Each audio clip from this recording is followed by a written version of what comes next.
Hadithi inaanza ndani ya kijiji kimoja ambacho kinapatikana juu kabisa ya vilele vya milima. Watu katika hili eneo bwana walikuwa wanategemea sana uchimbaji wa makaa ya mawe, lakini pia watu wa eneo hili bwana walikuwa wanapenda sana gambe, yani bila kuwa tilalila mambo yalikuwa hayaendi. Na hata kama ukiwa mwanasiasa ukifika hapa ukihitaji kupata kula zao, wewe waeleze tu ya kwamba utawekea mazingira rahisi ya kupata gambe wawe tilalila. Lakini pia ndani ya hili eneo kulikuwa kuna baa moja maarufu sana. Baa hii ilikuwa inatambulika kama Silk Bar. Katikati ya raia waliokuwa wanapatikana ndani ya hili eneo kulikuwa kuna bwana mmoja anatambulika kwa jina la Dharani. Huyu jamaa alikuwa anaishi pamoja na bibi yake, lakini pia mtoto huyu bwana alikuwa na mshikaji wake mmoja alikuwa anatambulika kwa jina la Suri. Bila kusahau kulikuwa kuna tagi mmoja la wasela kibao. Mshikaji kuna bishosti mmoja alikuwa anamzimikia sana. Bimdada huyu alikuwa anatambulika kwa jina la Venela. Ni bimdada mmoja maini, lakini pia laini kweli kweli, yani akitembea unaweza ukasema kwamba hakika kuna watu waliumbwa wakaumbika. Halo, bwana, mambo yalikuwa ni mazuri kweli kweli, lakini mtaalamu wetu Dharani leo anakuja kugundua kwamba Suri pamoja na Venela ni watu wanaopendana sana. Hakika muungwane kabidi aweze kuzichimbia pembeni hisia zake, amwache mshikaji wake aendelee kula dodo kwa bimdada. Huu ushikaji uliendelea mpaka katika utu uzima wao, na kwa kuwa ndani ya hili eneo bwana kulikuwa kuna shughuli zingine zaidi ya makaa ya mawe, hivyo washikaji hawa wao wakawa wanafanya kazi ya kwenda kuiba makaa ya mawe kisha kwenda kuyapiga bei, na maisha mengine yanaendelea hapa kitaani, lakini pia bila kusahau kupiga gambe vya kutosha.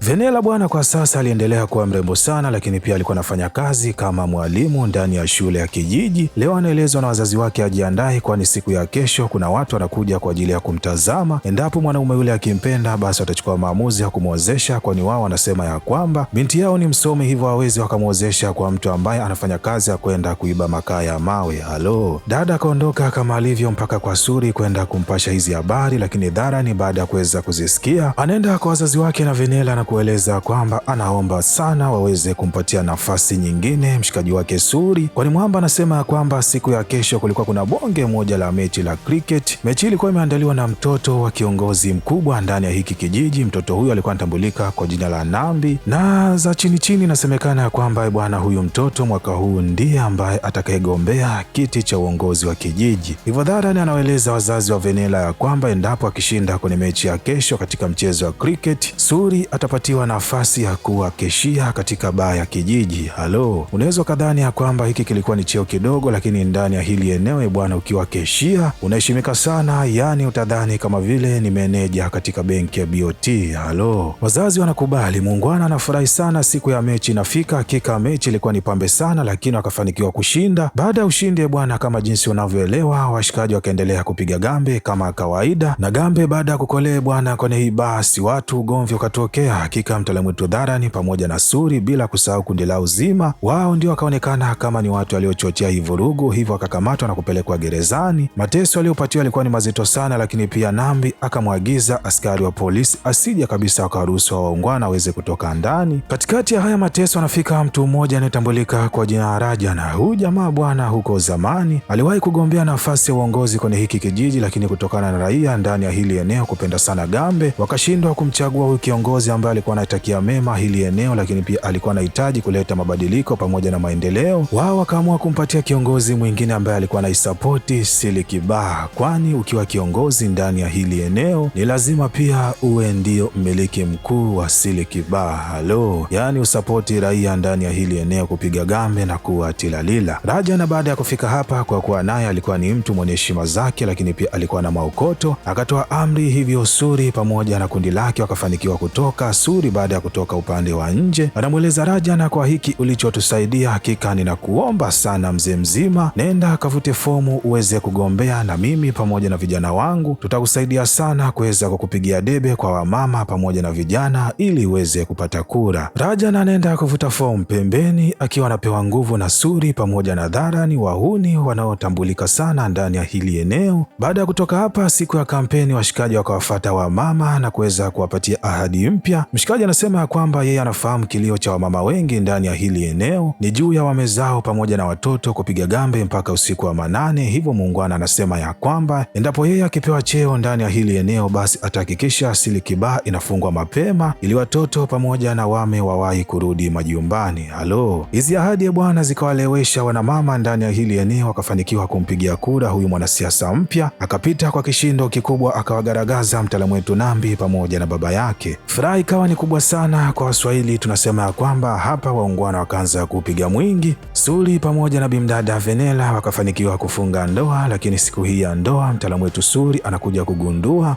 ya kwamba kumbe hata hadharani naye alikuwa anampenda sana bimdada Venela. Tena yeye alianza kumpenda Venela tokea utotoni, lakini kilichomponza mshikaji ni utimbulo, yani mwamba alikuwa ana mdomo mzito. Halo, Suli aliumia sana baada ya kusikia mshikaji ka sacrifice penzi lake kwa bimdada kwa sababu tu ya wao wawe na furaha. Halo, hakika usiku wa kwanza akashindwa kabisa kufurahia wala kupiga bao lolote, bali yeye akaamua kuelekea Silk Bar akiamini kabisa washikaji wake atakuwepo ndani ya hili eneo. Muungwana baada ya kufika ndani ya hili eneo bwana, wanafika watu wengine ambao walikuwa ni vibonge, lakini pia katika vichwa vyao walikuwa wamejifunika magunia na mikononi mwao walikuwa wameshika pampalu. Halo, mkono ulianza ndani ya hili eneo bwana, vuta ni kuvute ilikuwa ni kubwa sana. Washikaji wakageuza kama vile hapa imekuwa mahakama ya mbuzi, yani Vingunguti. Kila mtu aliyekuwa anakutana naye wao ilikuwa ni halali yao. Vijana kutoka kwenye kundi la mtaalamu wetu Suli pamoja na Dharani wakawa wanakimbia ndani ya hili eneo kuweza kuokoa hai wao. Wengi walikamatwa na kufanyia majambo mabaya, lakini Suli akawa anajitahidi sana kumwokoa mshikaji wake Dharani, lakini juhudi zake leo zinagonga mwamba, kwani mshikaji anaondolewa kichwa na mtu asiyetambulika. Halo, Dharani baada ya kuamka hakika aliumia sana, alilia, akakosa kabisa mtu wa kumnyamazisha mshikaji ambaye alikuwa anampenda, mshikaji ambaye amekuwa naye tokea utotoni mpaka hivi leo. Muungwana ameondolewa, yani amedhulumiwa uhai wake na watu wasiotambulika. Haya maumivu hayakuwa kwa mtaalamu wetu Dharani peke yake, bali pia hata kwa bimdada Venela. Hakufanikiwa hata kula muogo wa mshikaji, yani hata kulamba hakuweza hata kukamata. Halo, huzuni ilikuwa ni kubwa sana ndani ya hili eneo. Kila raia hakika alisikitika kwa hiki kilichotokea, lakini kila mmoja akabaki anajiuliza, je, ni nani aliyefanya haya mambo na sababu yake ilikuwa ni ipi? Halo, mahakama ya kijiji kakaa chini kuweza kuchakata haya mambo, lakini Nambi akasimama na kuweza kumrushia mzigo wote mtaalamu wetu aliyekuwa anatambulika kwa jina la Dharani. Anasema huenda huyu jamaa akahusika kwa kila kitu, kwani huyu jamaa akiwa tilalila huwa hatambui kabisa matukio ambayo alikuwa kayafanya. Hizi sababu zikamfanya muungwana kuendelea kujilaumu sana na kupata maumivu, eti yeye ndiyo chanzo mpaka rafiki yake kuondoka duniani. Dharani akakumbuka jambo moja tu, anachokumbuka ni kwamba pamparu moja iliweza kudumbukia kisimani usiku ule ambao wale waungwana walikuwa wanawakimbiza mwamba. Akaamua kuingia ndani ya kile kisima, akuamini macho yake baada ya kuishika ile pamparu bwana, ilikuwa imeandikwa jina Nambi. Halo, hii inamaanisha kabisa mhusika wa hili tukio alikuwa ni Nambi. Dharani anaondoka akiwa na hasira mpaka nyumbani kwa mtaalamu wetu Nambi. Baada ya kufika anamkuta mke wake, anamweleza kwamba Nambi kwa sasa hayupo, lakini anarudi kesho asubuhi. Lakini mimi ninakueleza ni kweli mhusika mkuu kwenye hili tukio alikuwa ni mume wangu, na sababu kubwa iliyompelekea mpaka yeye kuweza kumwangamiza Suli ni kwa sababu anampenda sana bimdada Venela. Halo, mke huyu anaendelea kueleza kwamba yani jamaa anampenda sana Venela mpaka amepitiliza. Imefikia kiwango mpaka mshikaji akihitaji kupata mavituzi kutoka kwa mke wake, basi kwanza anamchukua mke wake mpaka katika upande wa dirisha ambalo alikuwa anapatikana bimdada Venela, yani mwamba anakula tunda la mke wake huku akiwa anamwangalia upande wa chini bimdada Venela. Halo, bimdada anaendelea kueleza, anasema ya kwamba huyu jamaa ameanza kumfuatilia Venela tokea akiwa mtoto mdogo, yani hapo jamaa anajua rangi zote za nguo ambazo bimdada Venela alizonazo, lakini pia sehemu yoyote ambapo Venela akiketi ama akilala akiondoka, jamaa anaenda pale kisha anaanza kupanusa. Halo, huku sasa sio kupenda jamani, ama wadada mnasemaje?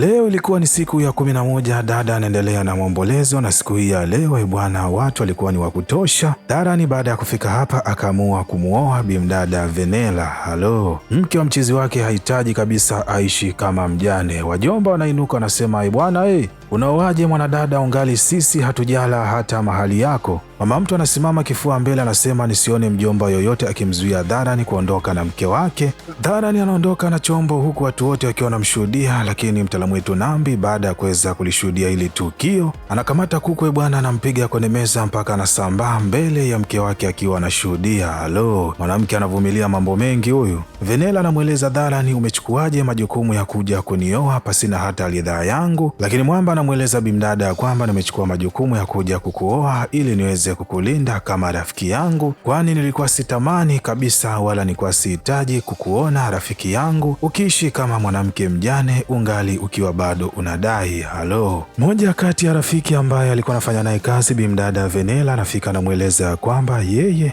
baada ya mume wake kufariki alikutana na mtu anayetambulika kwa jina la Nambi ambaye alimfanya jambo baya sana, kisa tu bimdada alikuwa na shida. Lakini pia anamweleza mshukuru sana hadharani, kitu alichokifanya ni cha kiungwana, amekusaidia kuondokana na aibu ya kuishi kama mjane ungali ukiwa bado mbichi. Dada anasema kwenye hii jamii mwanamke akiwa mjane anakosa thamani kabisa. Kutokana na haya maneno kimtindo, bimdada Venela akaanza kumwangalia mshikaji katika jicho lingine, na siku hii ya leo baada ya kutoka kwenye sherehe moja ya harusi na kucheza na kufurahi, bwana bimdada anamuuliza mshikaji, je, kwani maisha yako ulishawahi kumpenda mtu yoyote? Hadharani anamwangalia bimdada na kumweleza kuna mtu zamani aliwahi kumpenda tokea akiwa mtoto mdogo. Hakika mwanamke yule alijua sana kutesa moyo wake, lakini kilichomfelisha mshikaji anasema kwamba alikuwa ni timbulo kiasi kwamba alishindwa kabisa hata kumsogelea bimdada na kwenda kueleza hisia zake, na mwisho wa siku yule mwanamke akampenda mwanaume mwingine, na mwamba anasema kwamba kwa sasa yule mwanamke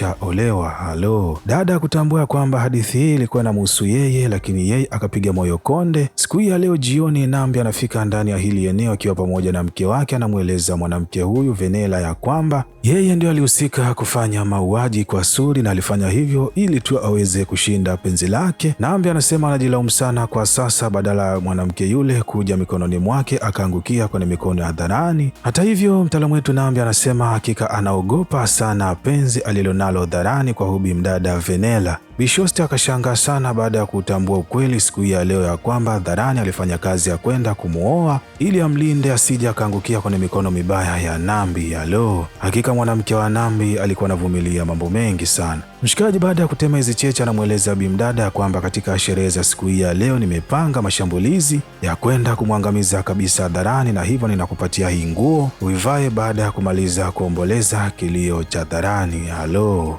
Venela anaondoka mbio mbio mpaka sehemu ya sherehe. Lengo ni kwenda kumsanua mtaalamu wetu hadharani ya kwamba awe makini, lakini baada ya kufika bwana akakuta kulikuwa kuna mbungi ya kutosha. Hakika mkono siku hii ya leo ulipigwa. Wananchi wakashangaa sana, sherehe ya kufurahi leo imegeuka kuwa uwanja wa mapambano. Halo. Hadharani pamoja na kundi lake hakika walifanya hii sehemu kuwa kama vile machinjio ya mbuzi, yani ilikuwa ni hatari sana, lakini mwisho wa siku mshikaji alikuja kufurahia sana baada ya kuweza kutimiza kisasi alichokuwa amekipanga kwa muda mrefu cha kuweza kumwangamiza Nambi, tena mbele ya wananchi wakiwa wanashuhudia. Mke wa Nambi kimtindo leo anashuhudia mwanaume ambaye alikuwa anaishi naye kwa mateso anapoteza maisha. Bimdada alitoa macho kwa kushangaa sana, lakini nadhani ndani ya moyo wake alikuwa na furaha. Kitendo hiki ambacho mtaalamu wetu hadharani alikuwa kakifanya kikampelekea kukamatwa na maskari polisi na kwenda jela kwa muda wa miaka 7. Leo baada ya kutoka na kuja kupokelewa na wananchi pamoja na mama yake, lakini yeye safari moja kwa moja ikampeleka mpaka katika asili Kibaha. Anafika muungwana anaamua kuitia moto na kuambia wananchi ya kwamba bwana, sisi ndani ya hili eneo nimegundua jambo linalofanya tusiendelee, lakini pia kuwepo na idadi ndogo ya wanaume ndani ya hili eneo inasababishwa na unywaji mkubwa sana wa pombe, kitu kinachofanya watu wengi kupoteza maisha. Hata hivyo nimeona ya kwamba ili tuweze kutoboa ndani ya hili eneo na kuokoa kizazi cha wanaume kilichobaki, inabidi tujikite kufanya kazi kwa bidii na kuachana kabisa na mambo ya Kalinya. Halo. Watu kwa kuwa walikuwa wanamtambua jamaa alikuwa ni mtu wa shughuli, endapo akiamua kushika pamparu hapa hakuna atakayekaa.